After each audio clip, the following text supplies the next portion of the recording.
Hey, welcome back to the Build It Basement. Today we're working on a little build for a stealth press, which is basically a inserter into the plastic thing to hold your soldering iron and put those straight if you're worried about that type of thing. Anyways, real simple kit. I printed the parts, ordered the kit from KB3D, which included all the hard parts, all the fasteners and things like that. So let's jump over to his website real quick and see what that entails. So over here on KB3D's website, and again, I do buy a fair amount of things from Chris over at KB3D, but I did pay full price for this kit. But I thought it'd be something good for people that are looking to possibly build their first printer or their third printer or their 30th, or if they're into just making things. So right here on this front page, down here actually, Iconic Fab X KB3D, and you have the Stealth. All right, so included here is a pack. Now, the way Chris does this is he tells you what the parts are and what quantity is required to do the build.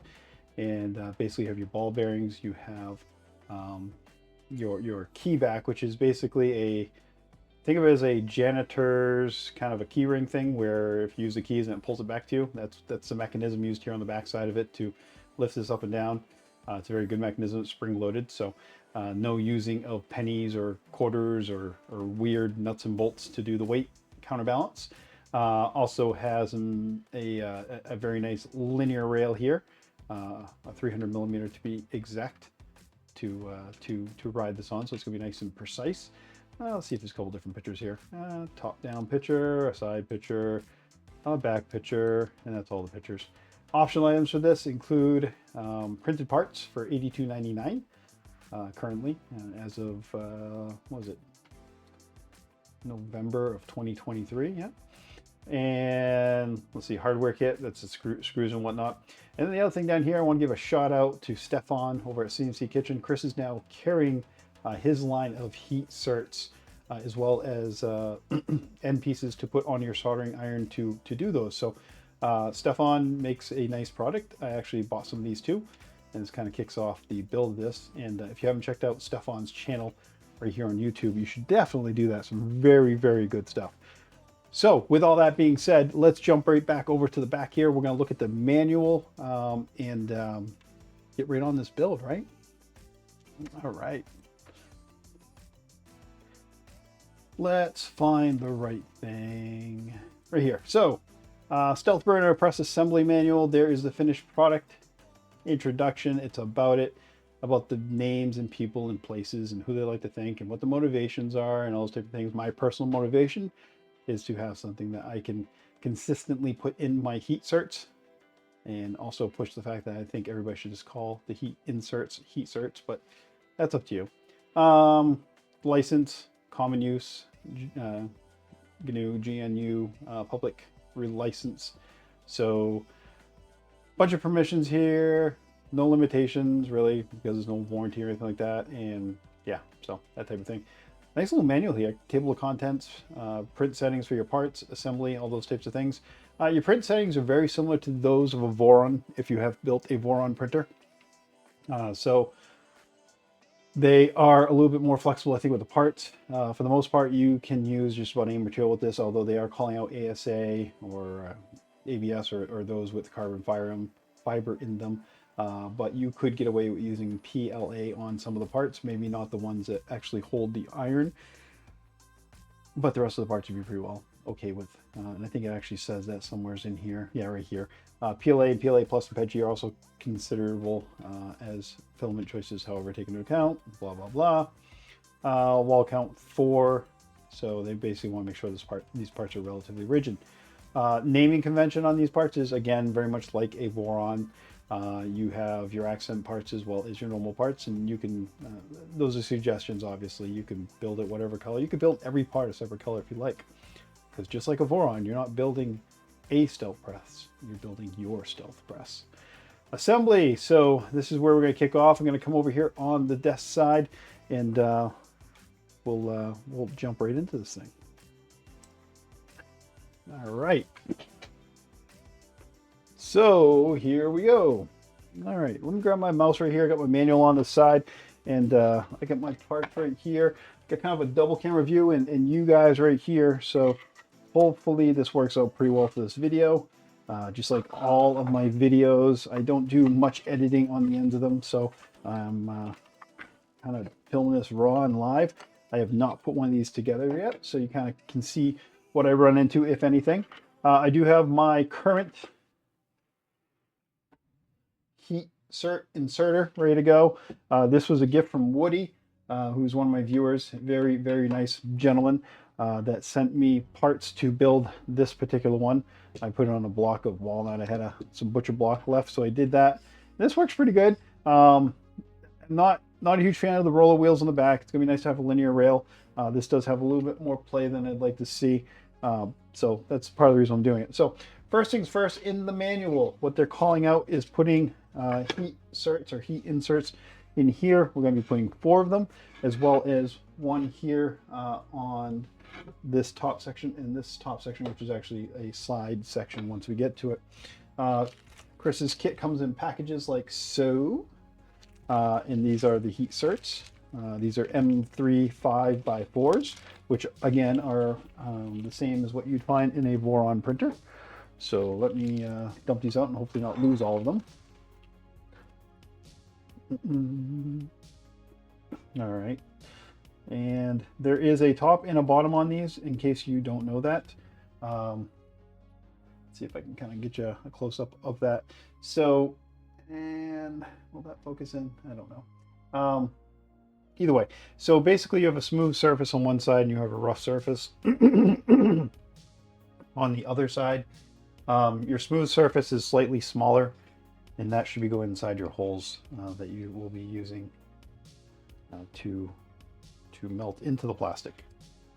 So, excuse me. Got 4 of them here. We're going to go ahead and get these 4 done. And before I do that, I'm going to throw my glasses on, just to make sure I get these relatively nice and level. So I'm going to get this done here.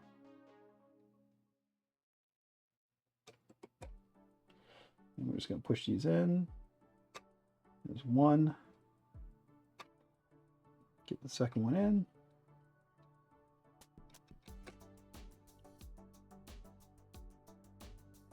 There's 2.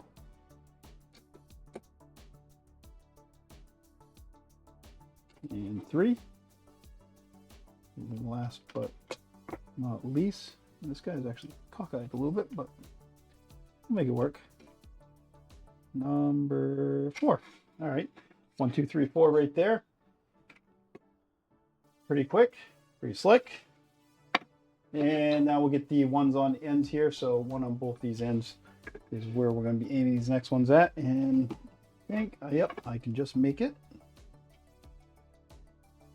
So these 2 right here. This was the hardest part of the print, by the way, this back piece slash bottom piece. It's pretty large.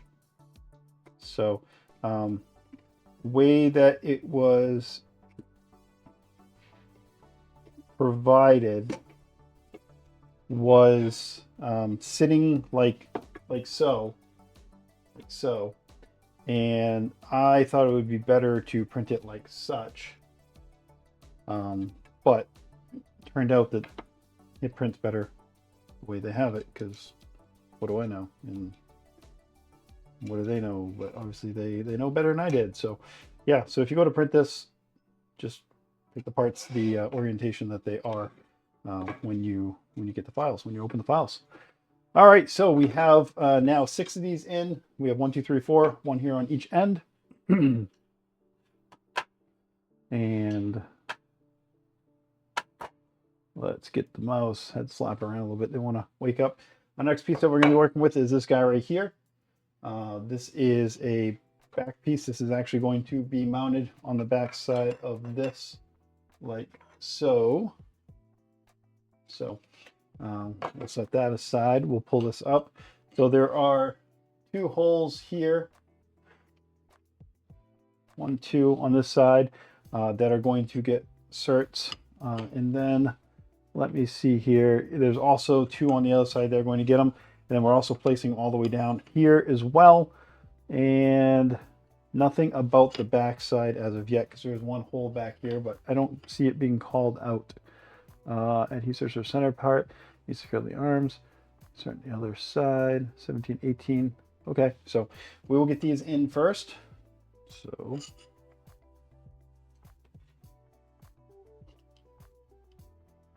I printed these parts all with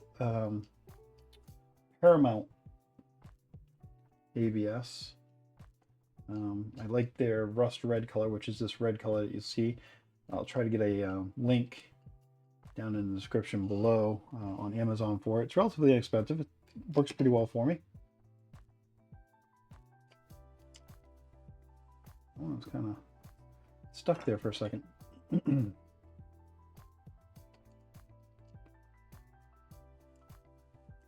like to get all, or most of them, if I can, in place, so you can just kind of hammer them away, get them all done.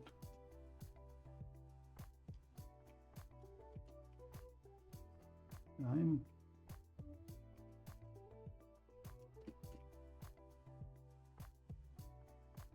pushing these in. Temperature wise on this, you want something that is, I like to go about 50 or 60 degrees higher than what you print at for a temperature. And the reason I say that is it's not so hot that you're going to burn the plastic, but it is hot enough that it will allow the plastic to meld in and around your inserts. So there we go. We have 6 on that. So let's get these ones in on the sides. Keep on forgetting this camera's here. Kind of a new setup, you know? Playing around with things. Let me know what you think. If you like it. If you got any suggestions for changes to make things a little bit better for you guys watching. Always open for suggestions. Yeah. And also, I never really mentioned this, but I get so many people that comment on videos about how much help it's been and whatnot. I will tell you right now that I appreciate the comments and keep them coming. Always willing to help out people too via those comments or via emails, or I do have a Discord if you want to ask me about that. You can. But honestly, I really appreciate when people do the super thanks on the videos. So if I help you out at all and you want to throw me a super thanks, I would appreciate that greatly. Those help out so I can buy things like this, build them so you guys can see them, and hopefully help out other people. So there we go. There's that part right there. All ready to go. Set that aside. So the next part I have, I actually have 2 of them. I'll explain that here. Basically, what I have is a handled version and the original version. So we got original and extra crispy. The original version is what's in the BOM for print parts. It's just basically a part. It's where your idler is going to go, or where your bearings are going to go, so your string can go over that. Whereas this version right here does the same thing, but it gives you a little pull handle on it. So I kind of like the handle. I was suggested by, I think it was Robert, one of my viewers. Robert suggested this, so I'm adding this to the build. I'm not going to throw everything around.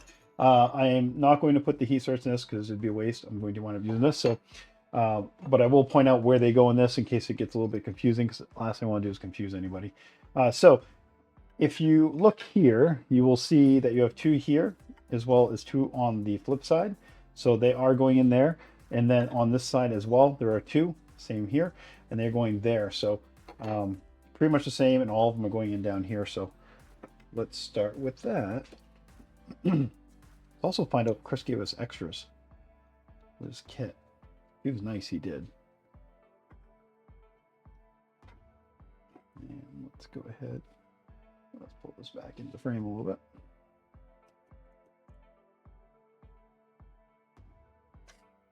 I'm also working right now on, I'm actually doing some pre-assembly on a new stealth burner that's going into the Super Voron I'm building.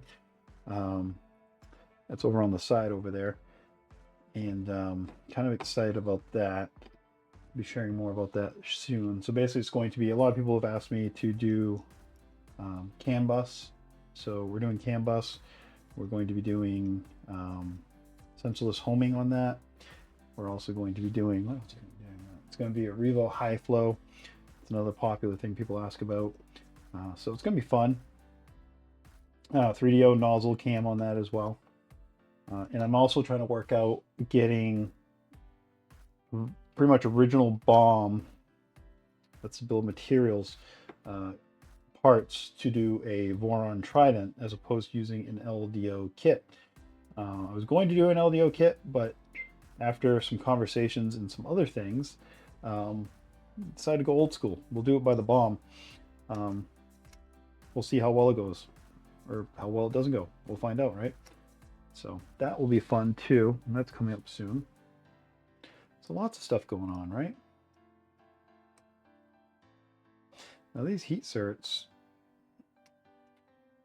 I don't know if it's my iron or a combination of two things, but they just barely fit. I might have to change my tip, because these seem relatively nice, but there we go. So 2 here on the front, 2 on the side, 2 on that side, nothing on the back. These 2 holes down here, nothing in those. So that's what we need there for heat certs. So next up, what do we got? What do we got? What do we got? We're gonna start building. Building. All right. So let me do this real quick, and we're gonna go over what we've done thus far. So thus far, we have done our heat certs and our parts. We started here, the M3s, 5x4s. This is Warren right there too, just to let you know, the same as Warren. So if you're buying parts to do a printer, chances are you're gonna have some spare parts set aside, and if you don't, you should. I always tell everybody to buy about 25% more parts than you need, and that goes pretty much across the board when it comes to screws, nuts, and bolts. When it comes to things like you know, hot ends and things, you may not buy the whole hot end, but replacement parts are good to have. Replacement beds, replacement everything, so you don't want to be down when something goes wrong. All right, so we've done this, and we've done that. And here we are at this bearing setup point. So we're going to wind up taking our bearings, and we're going to be using some M5 bolts, putting them through. We're using some printed spacers, and I'll show you those in a second. And we'll get this assembled, so yeah. All right. So pull our bearings. I think, no, we can't be done. We got other parts to put heat inserts into. But let me turn this guy a little bit. There we go. So our bearings are right here, and these are F695 2RS bearings, and they're going to set something like this, I assume, very similar to a bearing stack that you would find in a Voron printer. So all these parts, again, are for the most part parts that you would have if you're building a Voron printer and you had some spare parts. So we're going to need our handle, our top piece, put down like that, and then we're going to need some M5s, which I have right here, labeled by Chris. These are M5 by 25 socket head screws, and it looks like, could it be? It could be. These are threading directly into the plastic, which is fine because there's not going to be any real strain on them. If you're doing a pin mod on a printer, you'd be much in the same position anyways. So let's see here, printed or metal shim. So if you had a 0.5 millimeter by 1 millimeter shim, you could use that as well. Now it doesn't show shims on both sides. Bearing stack 1, bearing stack 2. It shows the shim only on one side, which is interesting. Heat certs and certs are meant to be bearing. Fixed sealing part to the liner rail, support the arms. Okay. But there's 4 that we printed. So I'll make mention of that right now. I'm going to actually pull this back aside over here so you guys can see this. And maybe there'll be an update at some point. So right here in the documentation, it basically is showing one one shim on this side. Now I'm just going to look quickly to make sure they aren't using the shims someplace else, because I do know for a fact that, and I'm going to say no, I do know for a fact they have you print 4, so that accompanying the fact that normally a bearing needs something on the sides of it so it's not directly touching the plastic and spinning there and possibly making wear. I'm gonna want to put a shim on both sides, and I'm gonna see if that fits real quick, but just want to point that out, that the documentation only shows a shim on one side really. So we'll cross that here in a second. All right.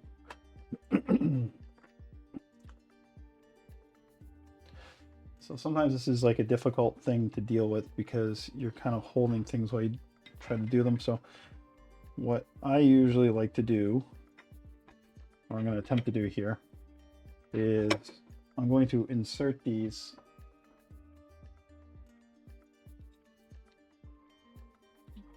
as, I'm going to fall all over the place. Is what I'm going to do. No, I'm going to try to insert these. Come on.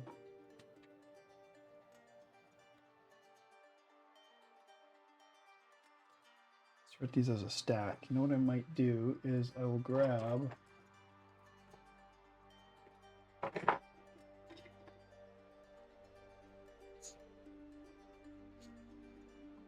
that, and then I'm going to get this in there as much as I can while still be able to pull this driver out.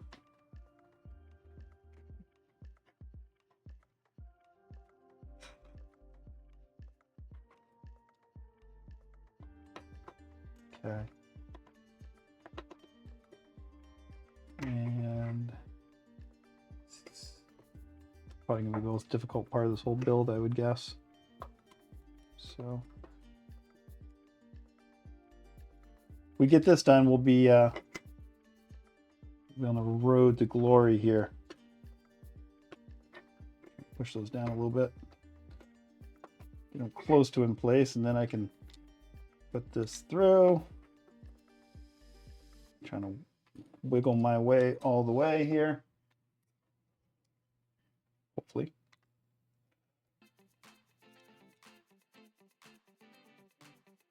Are we? Got to be close.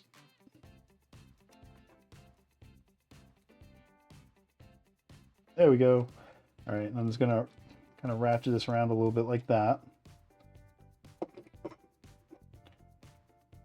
It's gonna put us in a close proximity of where we want to be, and then we'll have to screw this in. Get the bigger drive. I'll be right back.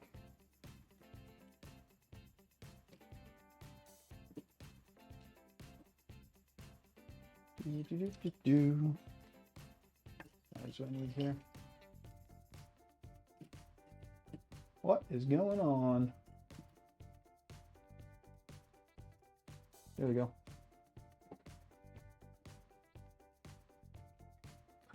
So get this one in.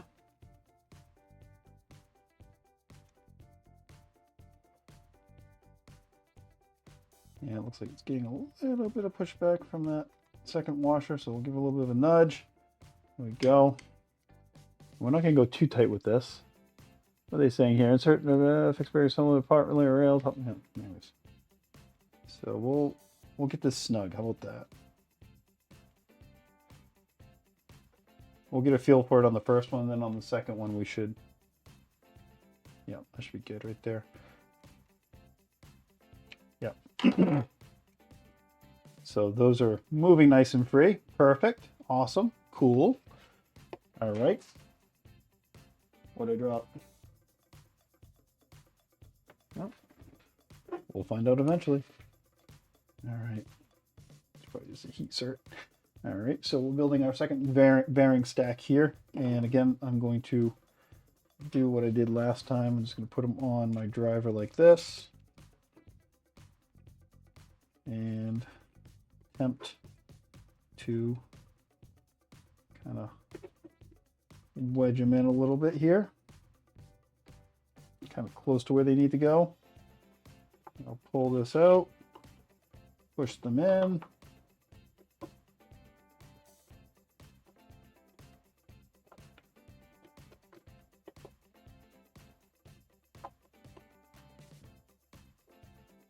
Like that. And then go through here and give it a wiggle and a jiggle, like so. And get our second M5 in. Push that. I have to give it a little bit of a nudge, healthy nudge.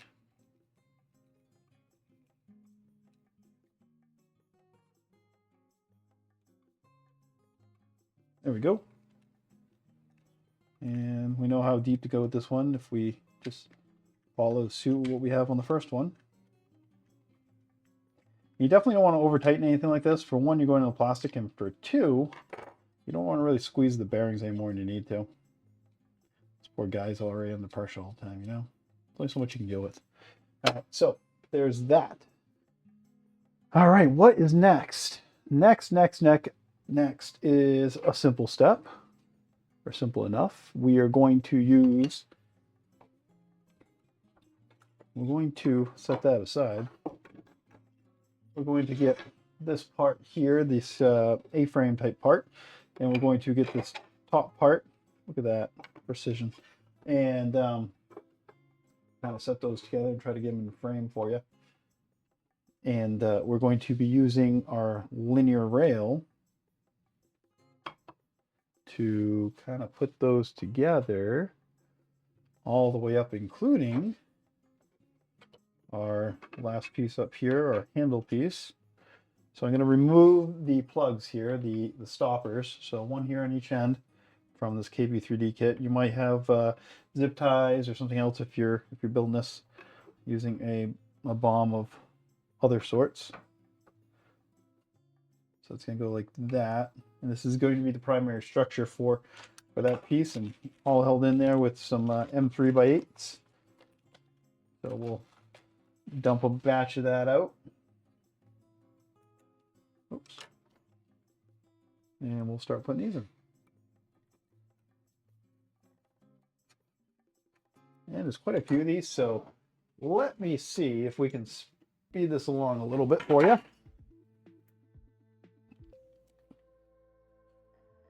I'm going to set this clutch real low because I don't want to damage anything. And go back and tighten them up by hand. You have the right tip on there though.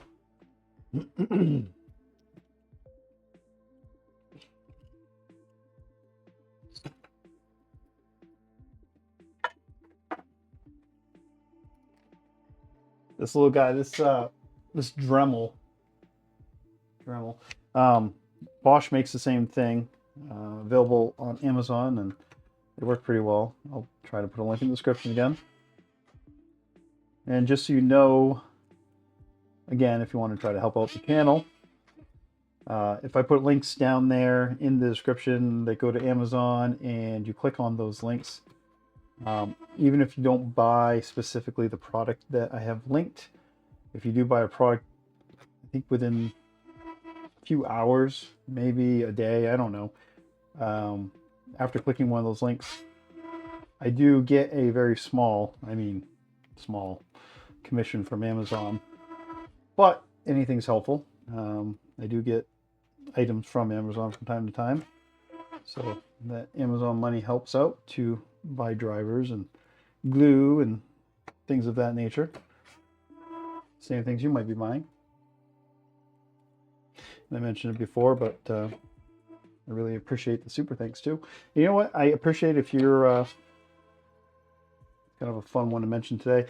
I appreciate if you're not subscribed, you are watching the video and you like it at all, or you like any of my videos, that you go ahead and subscribe, because today I just happened to hit my 2,000 subscriber. So I don't know who that is specifically, but I am going to thank that person and thank everybody else that's also a subscriber. And yeah. So I've got the clutch. That's probably pretty noisy, but I got this clutch turned all the way as loose as it will go. And I'm gonna go back in and tighten these up manually. And we're not going metal to plastic, but you can only get so much out of a heat cert.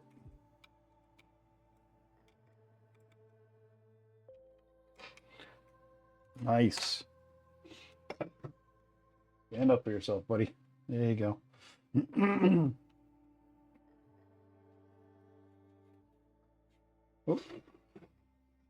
Right here. So, quick note on linear rails for people that don't know. This does not mean bad linear rail. This means loaded linear rail. There's a difference. A loaded rail, or a rail that does not slide around on the rail all by itself, has a little bit of grease. Now, I don't know if Chris is pre-lubing these. I'm guessing these only have the packing oil in it. And I'm not going to take my time to actually clean up this rail and pack grease into it and all that type of thing. Although I might put a little bit of light oil on this. And the reason for that is this is not in a printer in a way that it's going to constantly be moving at high rates of speed for long periods of time. So if it's decent, it's decent, and this one's pretty decent. But yeah, so if you get linear rails and they seem really, really slick, you know, like, hey, this thing moves really easily, that does not mean it's a good rail. That means it's probably a rail that has way too low of a tolerance between the ball bearings, the sled, and the rail itself. So there's nothing really holding it from moving on that rail. A very, very good linear rail is pretty tight to the rail, still moves relatively freely once you do move it, especially if you push down on it and give it some load. At the same time, some, or not a lot, but a good portion of that load comes from the grease that's inside the rail. So I'm going to say again, this rail right here is a nice, pretty clean rail, probably only with packing oil in it. Yeah, or packing, maybe a little thicker than oil, but like a packing grease or packing oil. But the rail itself has very little in it. So if we were put more on this, it would definitely stay like that. And that doesn't, again, not a bad rail because it stays where you put it. They're not supposed to slide around freely. That's my public service announcement today. Yeah. So one thing that they did that I did not see that we got to do is the second to bottom is a stopper, which I could argue either way on this, that whether or not it's needed. But they're suggesting you do it. I don't know if it's going to stay there like this, but basically they're suggesting that this goes in with, is it going to work? Oh, M3x12. Did I get an M3x12? Chris, where's my M3x12? There's no M3x12 in here. Uh-oh. Chris, there's no M3x12. What's up with that? I didn't see one. Maybe I missed it. If not, maybe I need to add one. I don't know. I'm going to grab an M3x12. Actually, I'll grab an M3x12. Right there.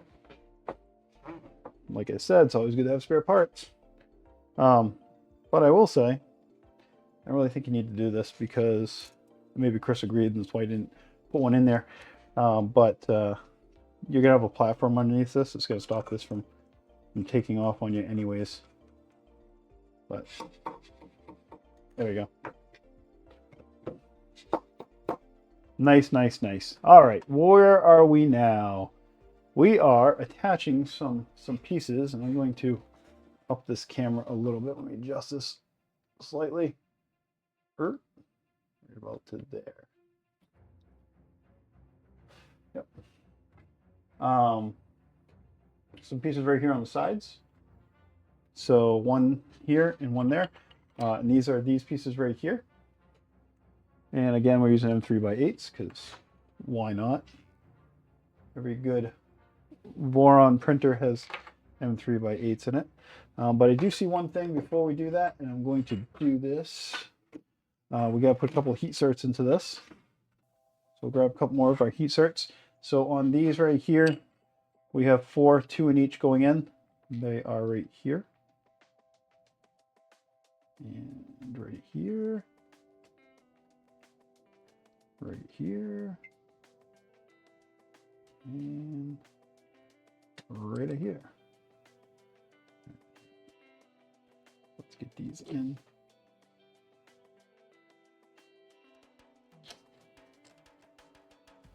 And I will tell you that my iron right now is probably a little bit hotter than what I wanted at.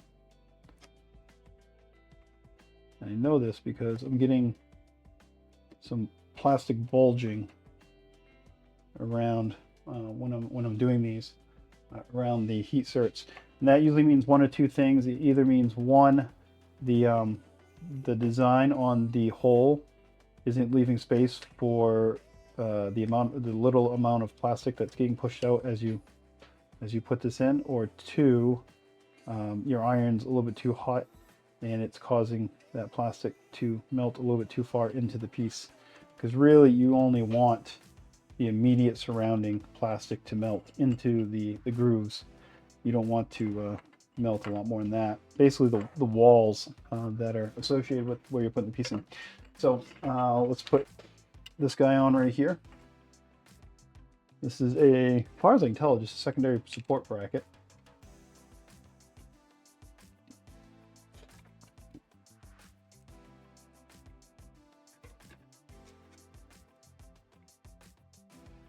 So if you are new to the channel, or even if you haven't joined and you are joining, I do put up posts on there every once in a while. What's going on here? Oh, Eric put 2 there. I'm not thinking. Always looking for comments, always looking for input from people that watch. I tell people all the time that I speak with or that I comment with on my channel that this is very much a viewer-based YouTube channel, meaning you know, I try to do what you guys want me to do in terms of what you want to see. Now, do understand that that also means that you're one of a few people. So just because you want it doesn't mean it's going to happen, but I do try to facilitate quite a bit, and I kind of weigh things. So, you know, if one person wants something, that's one thing, but if 10, 15, 20 people want something, that's a complete different thing. Also on my channel, you'll find my email address and some other information. I do not post information about my Discord server anywhere on my YouTube channel, but if you are interested in that, you can email me. My email information is on my page, and I will tell you it is very simple. It's Kerm, K-E-R-M, at builditbasement.com. And if you're interested in the Discord information, go ahead and send me an email and I'll send you an invite. There we go. Yep. All right, what is next? We have the cord holders, which are going on right here. Very, very fun, quick, simple build. I would dare say that you could get away printing the parts on this on a printer that doesn't print ABS like we talked about earlier.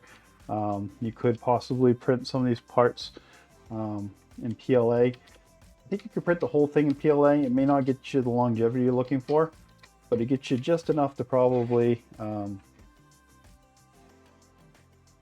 put together and assemble a nicer printer, you know? And also, little projects like this are a great way to build up your confidence when it comes to understanding what the parts are, what they're called, what you're looking for, kind of understanding the ins and outs of assembly of things like this. So if you're new to the 3D printing community, this is definitely a good little project to do and not hugely expensive. So there's that. Kind of cool looking, right? All right. so steering release are on. Now we got to assemble our key back. Now I'm going to kind of show that to you guys because that's a little bit different. And let's bring this over here. So the key back part is the actual mechanism for this whole printer in terms of how this functions. Specifically, it is a janitor key type unit that is going to be basically blocked into these two pieces here. You'll see momentarily. We're going to have to put some heat certs, I'm sure, to attach those two things together. But it gets blocked into those two things, locked in with the back side, and then basically mounted to the back side of the whole unit. Now, one thing that this doesn't go into, and I've not seen anywhere, but I've decided I'm going to attempt it anyways, is to neaten up, and I'll show you here momentarily, how this attaches to the actual printer. So let's jump into that real quick. And I'm actually going to remove this camera again. By removing, I mean reposition. I want to get rid of it. So you got to be careful. Okay, so I don't, this key ring easily comes off. You definitely do not need this. And I'm going to kind of show you the way that this is going to mount inside the parts. So basically this is going to be sitting inside of here. Camera a little bit here. Get everything where I want it. So this is going to be sitting like this on this side with what would normally be a belt clip in that position. And then you have a secondary piece right here that sits here that would basically lock it in so it's not going anywhere. It's stuck in there pretty good. But the thing is that this eventually is going to be mounting into this piece. And it's got this little hole here. And so this doesn't go flying everywhere. The way this is going to look, if you don't do what I'm about to do here, is it's going to look like this. Kind of this little dilly-dally hanging off the end, which I'm not a big fan of. So what I'm going to do, what I'm going to attempt to do is first, I am going to get a pair of vice grips, which I think I have in here. If you're not familiar with vice grips, they are the type of pliers that lock like that. So I am going to grip that there so that can't go anywhere. I have that grip. I have this here. Now this is basically as simple as a knot. The string's brought through and then there's a knot on the inside here. And you can push. It takes a little bit of work, but you can push. You can work through it a little bit here and push that string so that's free on the inside. And then using a pair of tweezers,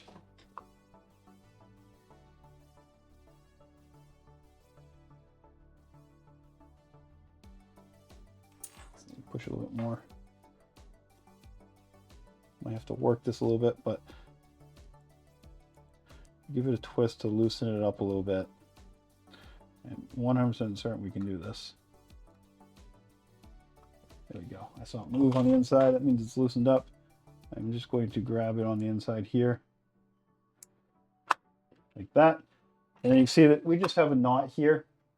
Alternatively, you could just cut this, honestly. You don't have to do what I just did. You can just cut it off, which is what I'm going to do here at the end. And I'm going to actually burn this real quick before we go too much further. The nylon. So it should do that. And then I am going to actually cut this, which I don't know how I'm going to cut it. So I'm going to do, I haven't done this. This is on the fly here. So we'll see if this works. Yes, it does. And then what my plan is here is to, because this is going to now, remember, this is going to sit like this now. I want it to sit like this, nice and neat.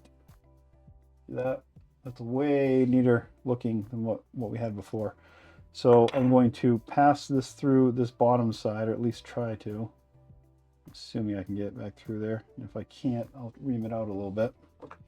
We'll ream it out using, this is a trick of mine, maybe other people too.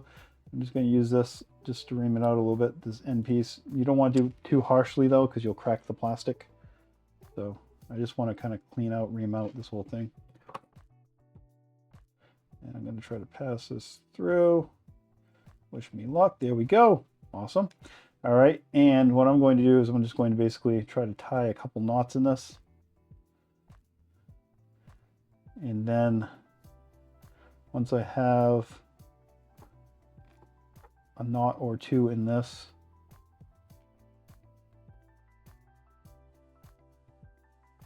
I'm going to hit it with some super glue because I'm paranoid. Yeah. All right, so I got that. I got my super glue. I've got my Instaset. If you don't know what Instaset is, check it out. Basically, it is a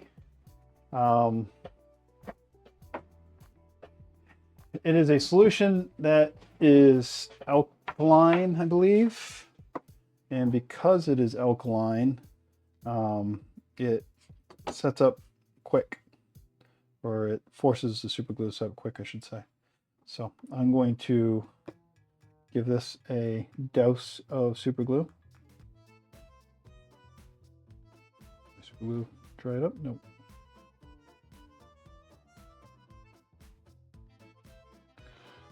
I'm going to do the unthinkable here in a second.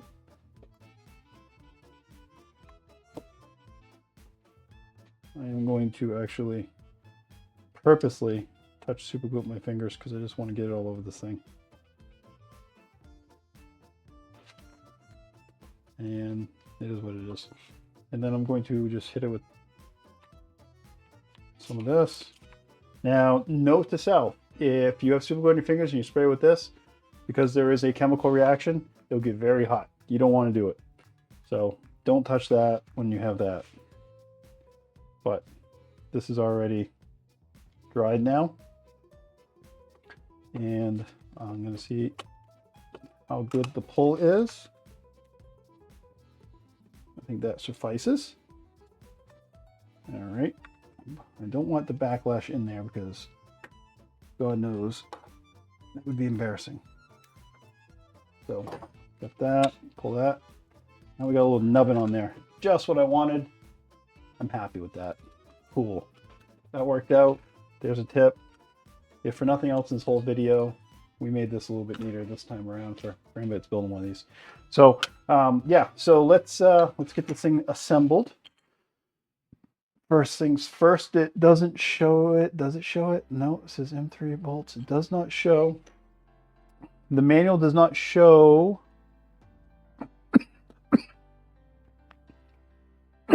Excuse me. Does not show the heat sets going into that, but it only makes sense to put them in. So let's put them in.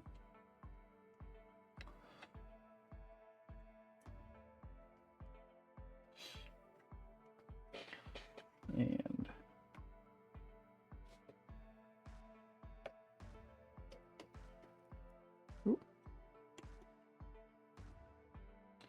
there's one. When you're inserting heat sets or heat set inserts or whatever you want to call them today, the way or the depth you want them at, just so you're aware, is slightly below the surface or flush with the surface. You do never ever want them to be above the surface. Now, like I said, my plastic's pushing out a little bit because I think my soldering iron here is a little bit high. So if I was looking for super precision here, what I would do is I would probably hit that with a, and it's a little bit more than I want to have there, hit it with a little a file or a piece of sandpaper, or even an X-Acto knife. One of the things you can do if you have one of these flush X-Acto knives like this guy right here, as long as you're really careful when you do it, you can kind of go in there and hit it sideways like that, and kind of flush that off. Kind of Give it a quick little scrape. Remember to cut away from yourself, never towards yourself, right? You never learned that trick. Now is a good time to learn it. And that one actually can go in a little bit further.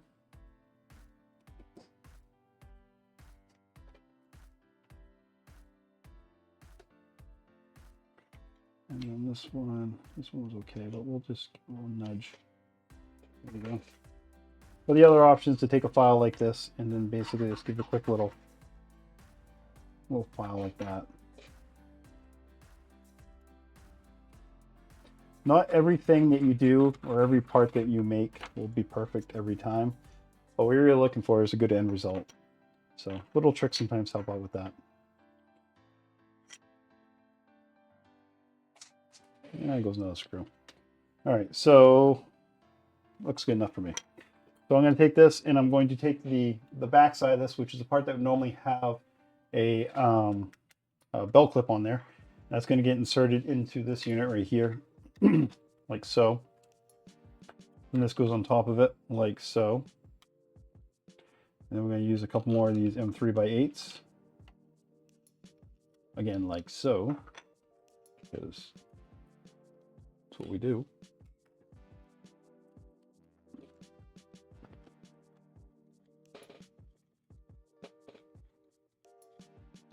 And I'm gonna just barely, come on, magnetism.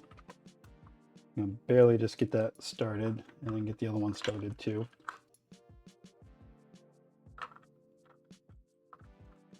Thought I barely got it started.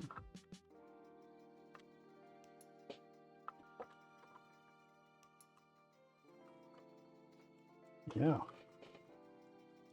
There. All right. Now number 2.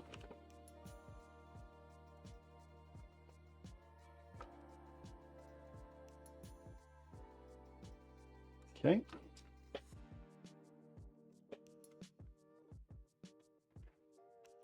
Try to be on camera for you. Sorry about that.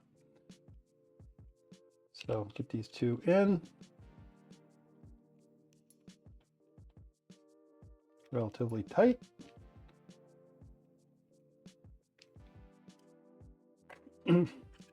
That's still free.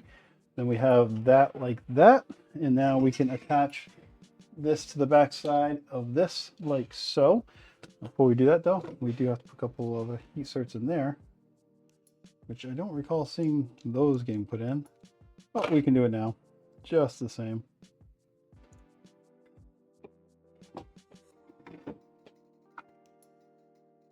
Maybe I missed it. Would be the first time.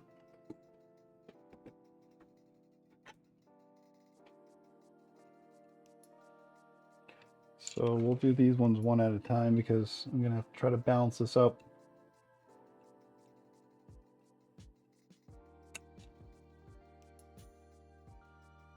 A little bit as I do it.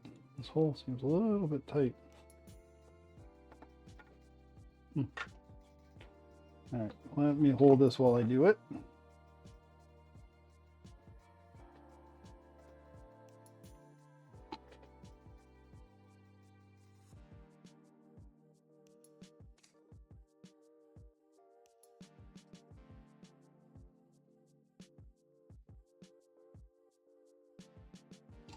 Try to hold it relatively straight.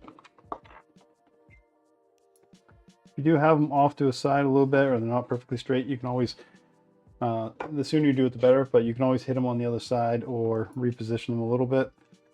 If you do put them in and they go all the way in and they are completely out of whack, I don't really suggest pulling one out and trying to reinsert it. If you do need to do something like that, I would suggest that you either consider reprinting the part, or if that's out of the question, take a small piece of the filament for the color and the type of plastic you're using, put it inside on the side as you're putting it in, and hopefully that will help secure that a little bit, give you a little bit more to play with. So let's see here. Now this is going to go like so.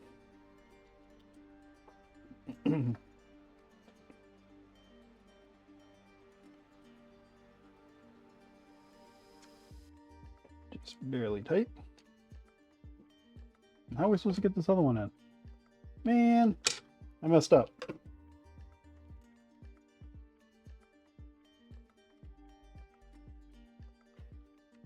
All right, they should have a page break.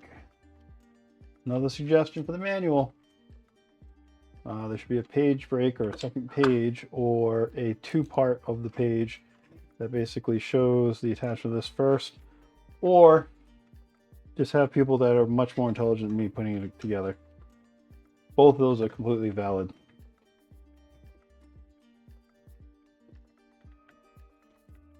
Not thinking ahead.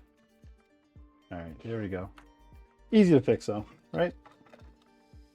I'm gonna put that on there, and that up there.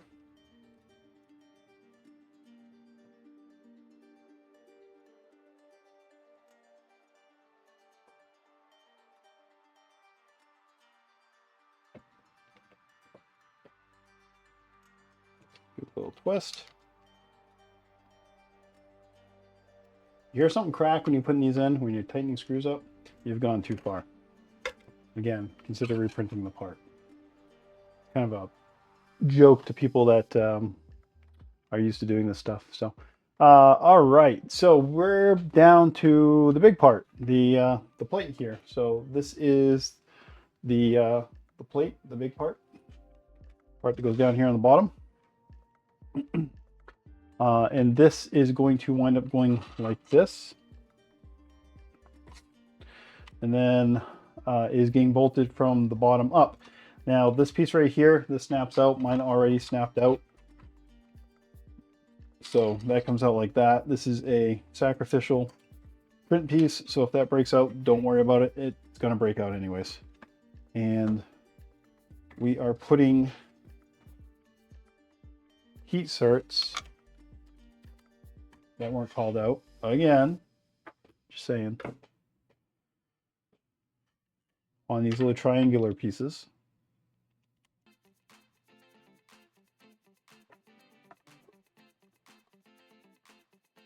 We'll get that one.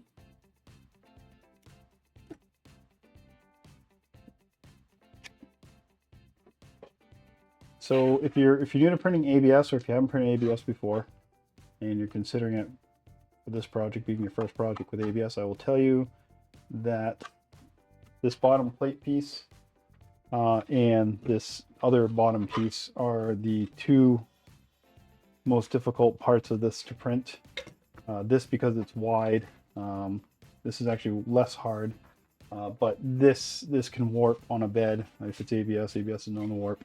And this piece right here, because there's not as much surface area, also can give you troubles. So be advised that those are going to be your difficult parts if you're printing those parts. What I would do if you're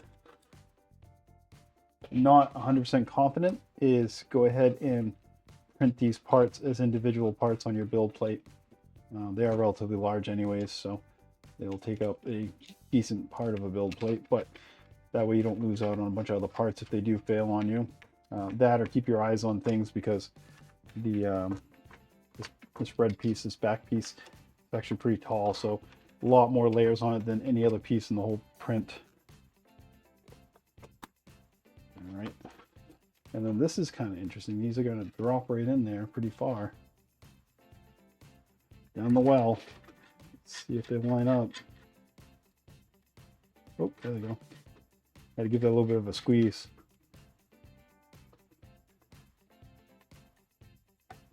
And then this one right here.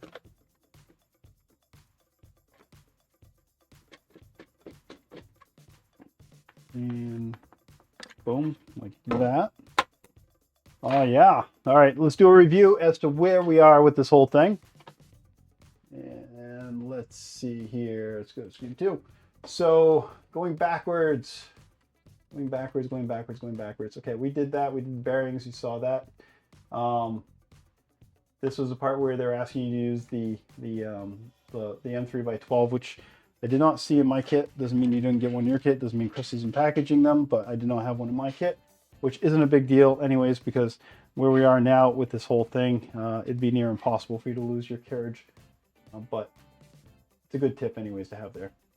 So tons of screws going in here, mostly because they want to use the linear rail as support for holding together the printed parts.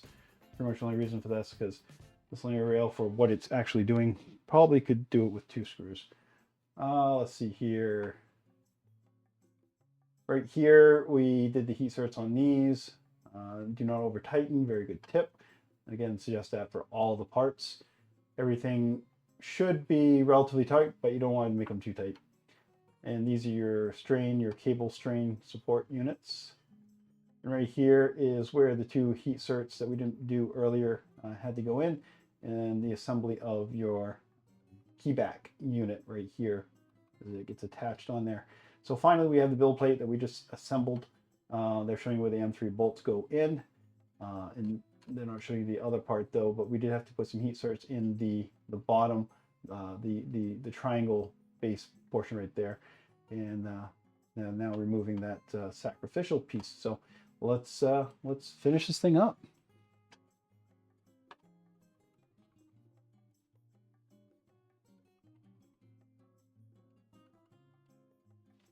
Sorry about that. All right, so we already took out the sacrificial piece. It's gone. And in its place, we're going to put this nice little red bushing piece. So they're suggesting a little bit of glue, and we're going to do that. You could use some RTV silicone or some super glue. What I'm going to do is I'm going to get my paper towel out. I'm going to give that a spray like that. I am going to get my super glue to work. I'll put a couple of drops like so. I like the gel super glue. It doesn't work for everything, but it'd be fine here. I'm gonna make sure it's not dripping or anything, and then I'm going to insert that right there. I'll hold it down firmly. I can actually feel a little bit of heat from that. And there we go. That instantly set that. So it is now in there nice and tight. No muss, no fuss. Or fuss, muss, I don't know. All right, so now we are on to our guide for our soldering iron that we're going to mount. And that requires us to do 2 heat certs right here, of which I must have dropped one earlier. So not a lot extra coming in the kit. FYI, do not lose any. But we'll make do. I have a few in this bucket, so we'll be okay.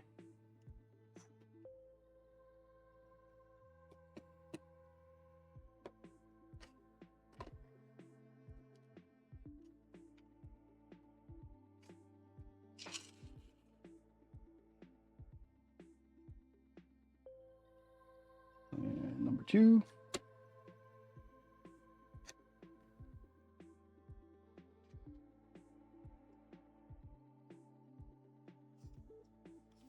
Okay. Very, very good.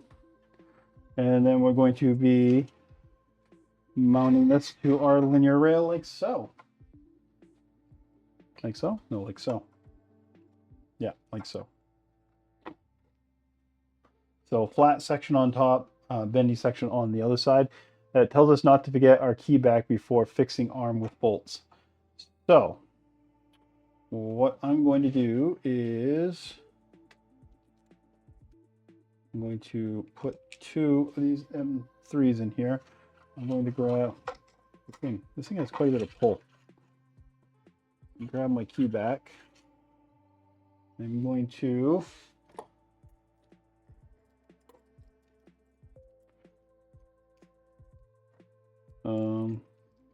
I think I broke my vice grips. That's odd. Well, I was going to use my vice grips, but that may not be. Oh, there we go. I'm going to use my vice grips again to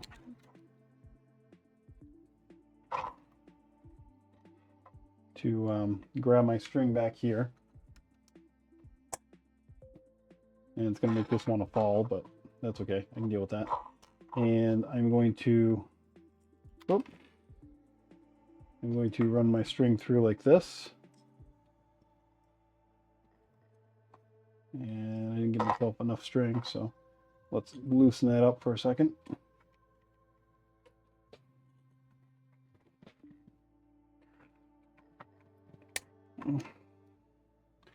Give ourselves a lot extra, I guess, this time around. All right. I know I got plenty now. Okay. So I'm going to take this. We have our little nub side here on the bottom. I'm going to be putting our key back like that, so we have that little notch thing there.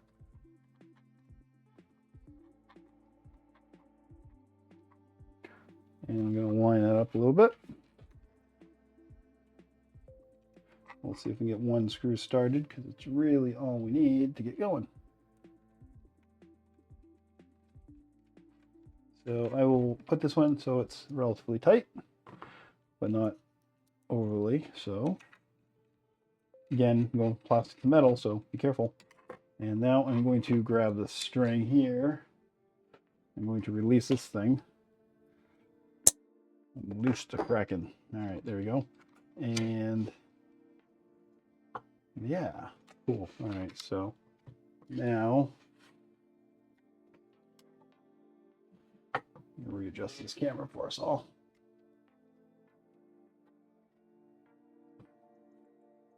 So grab a couple more of these M3x8s.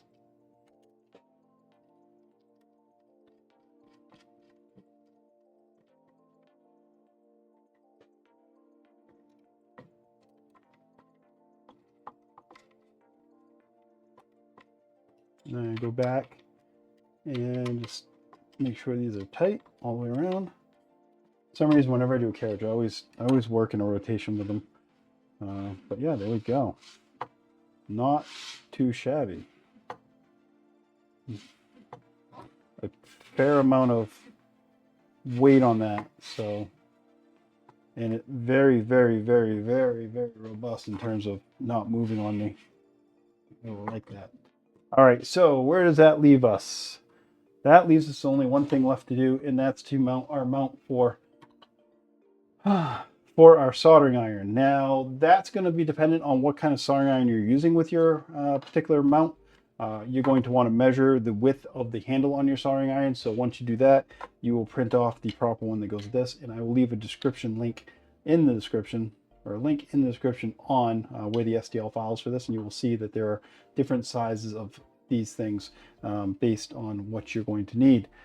So yeah, so let's go ahead and just mount ours on. I'm not going to move the soldering iron over today because, well, that's going to be pretty simple to do. Oh, before we do that, it's hard to see because in the drawing, but they are telling us to put heat certs on the back side of this, which makes sense, which is why I looked. So on the back side here, I'm pretty sure I didn't drop this many heat sets, but we'll say I did. Might have been short a couple of them.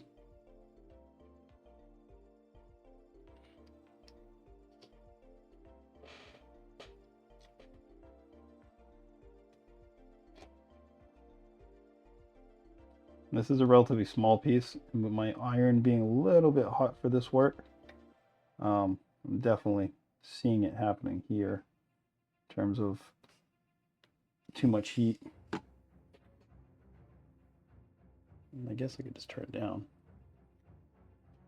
but there we go. All right, so now got this. And put this up just a little bit higher.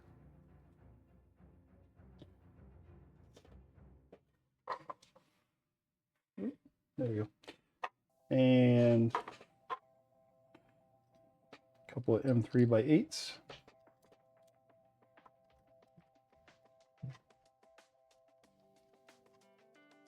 I'm gonna hold it and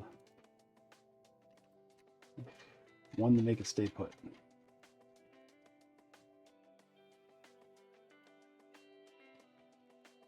There we go. I think that's about it. So last thing I want us to do is check alignment on this thing. So we'll go ahead and do that. Let me dump this thing right down like that. And check alignment. You're going to pull that down. And I can't see it because obviously you can see it better than I can at this point. But I'm going to say it looks pretty decent to me. Again, I'm not putting my soldering iron just yet. It's in the other unit I'm using. But yeah, that is aligned pretty well. If you have some issues with that, you might have to do a little bit of adjusting. And that will tell you whether or not your soldering iron is fitted properly. Now, the last couple things you're going to do is put a couple of M3s through here. And what you might find is you're going to have to squeeze this to fix those with your soldering iron in there. And one final tip I will give you is if your soldering iron, I would suggest going slightly larger than what your soldering iron is when you go to put it in, and then using either some heat tubing, the stuff that the heat shrink tubing, and basically use some folded over pieces of that to hold in it as little rubber pieces, because plastic on plastic is never going to hold as well as that rubber will. And that rubber will buy you a little bit extra. It'll make sure it fits in there nice and secure. So there we go. All right. Awesome, awesome, awesome. So take these things off. There you have it. Kind of a cute little guy there. Very nice mechanism. A lot of positive on that, so it's never going to stay down. If you get a phone call, whatever, it's going to snap right back up. Again, with the screw down here, you could take this out at this point if you wanted to. I don't think it's really a need to. Chances are, if you're putting with your soldering iron in there, you're probably going to need at least that much space. But you can take that out and just put a normal M3x8 in there. Take out the heat cert offset you have there, because this isn't going to go down through the floor. So there you go. Thank you, Chris. Thank you, KB3D. And thank you guys for watching. So hopefully if you enjoyed this build, if you enjoyed me, doing this on screen, maybe I helped you out a little bit. You haven't subscribed, so you're going to go ahead and subscribe now, right? And if I got you out of a bind, or if you really did enjoy this video, any appreciation in the form of a super thanks would be awesome as well. So I will catch you on the next video, where we'll be building a stealth burner with CAN, 3DO cameras. What else is in there? A bunch of other stuff. Anyways, I will see you next video. If you stick around, if you subscribe, you'll see all the videos that are coming out, and we'll have some fun. See you later.